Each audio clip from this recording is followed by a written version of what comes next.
अगर औरतें गैर मर्दों के बजाय अपने शौहरों के लिए बनना संवरना शुरू कर दें तो किसी औरत को तलाक नहीं होगी, ना किसी को तावीज की जरूरत पड़ेगी। बाप के बाद जो शख्स औरत के नाज नखरे उठाता है वो उसका शौहर होता है, और ये बात कुछ खवातीन मानना तो दूर की बात सुनना भी गवारा नहीं करती। जो खवातीन कहती हैं मर्द किसी का नहीं होता, सिर्फ अपनी जात का होता है, वो जरा हिसाब लगाएं सारे साल का कमाने वाला कितने जोड़े बनाता है। अगर शौहर कभी गुस्से से बोल दे तो खुदारन ये सोचकर बर्दाश्त कर लिया करो कि वो सिर्फ अपने लिए तो मेहनत नहीं करता, तुम्हारी जरूरतों के लिए ही करता है। ये तो वो हस्ती है कि अगर इंसान को सजदा जायज होता तो अव्वल नंबर शौहर का था। वैसे भी शौहर दिल के बुरे नहीं होते, बस जबान के कड़वे होते हैं। कामयाब औरत वो नहीं जो पैसे कमा सके, कामयाब औरत वो है जो नस्ल को सुनवार सके और घर को अपनी काबिलियत से जन्नत बना सके। माजरत अगर बात बुरी लगी तो। जहाँ दो चार लोगों में बैठकर आप मजे ले लेकर किसी गैर मौजूदा शहज की बुराइयां कर रहे होते हैं, यकीन जाने आपके वहाँ से उठते ही आपकी भी बुराइयां शुरू हो जाती होंगी। आज से नहीं बल्कि अभी से खुद से वायदा करें किसी की भी गैर मौजूदगी में बुराई नहीं करेंगे। जब आपकी जात से कोई 2 कदम पीछे हट रहा हो तो कोशिश करें आप 4 कदम पीछे हट जाएं। इसी को इज्जत नफ्स कहते हैं, क्योंकि जिसके लिए आपकी जात और आपकी बात बेमानियज हो जाए तो रास्ता बदल लेना ज़हनी अजियत से बचने का बेहतरीन तरीका होता है। फातिहा लोगों के मरने पर नहीं बल्कि एहसास के मरने पर पढ़नी चाहिए, क्योंकि लोग मर जाएं तो सब्र आ जाता है, मगर एहसास मर जाए तो मुआशरा मर जाता है।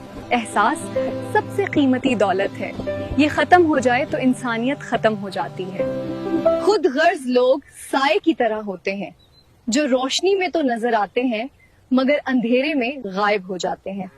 ऐसे लोगों से दूर रहना ही बेहतर है जो आपके बेहतरीन वक्त में इर्द गिर्द मुंडलाते नजर आएं और बुरे वक्त गायब में हो जाएं। अपनी राय कमेंट में लाजमी बताएं। जिस दिन हम ये समझ जाएं कि सामने वाला गलत नहीं बल्कि उसकी सोच हमसे अलग है, उस दिन जिंदगी से बहुत से दुख और तकलीफें खत्म हो जाएंगी। जिंदगी खुदा की बहुत बड़ी नेमत है, इसको लोगों के रवैये की नजर मत करें, गलतियों को नजरअंदाज करें और खुशियां बांटें। खुश रहें, आबाद रहें। जिंदगी थोड़ी सी है, किसी से नफरत या किसी का बुरा सोचकर शायद हम अपनी आना की तस्कीन तो कर लें, मगर यकीन जानिए हमारे अंदर का इंसान खुश नहीं रह पाएगा।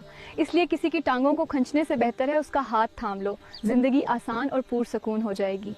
एक गैबी उसूल ये भी है कि जो चीज़ तकसीम करोगे उस चीज़ की तुम्हारे पास फरावानी हो जाएगी, फिर वो दौलत हो, इज्जत हो, इल्म हो, मोहब्बत हो, का दरगुजर हो, आसानियत है। मैं तो कहती हूँ दूसरों के लिए आसानियाँ पैदा करो, अल्लाह तुम्हारी परेशानियाँ खत्म कर देगा।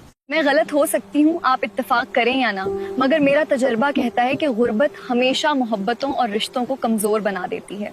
इसीलिए जब जिंदगी से पूछा तो इतनी मुश्किल क्यों है, जिंदगी ने मुस्कुरा कर कहा दुनिया आसान चीजों की कदर नहीं करती। जिंदगी का मजा तब आना शुरू होता है जब इंसान इतना मैच्योर हो जाए कि दूसरों की हैसियत, मर्तबा, पैसा और शख्सियत आपको मुतासिर ना कर सके। सामने वाले की आधी बात सुनकर आप पता चल जाए कि वो क्या कहने वाले हैं और क्या चाहते हैं। खुश रहें, आबाद रहें।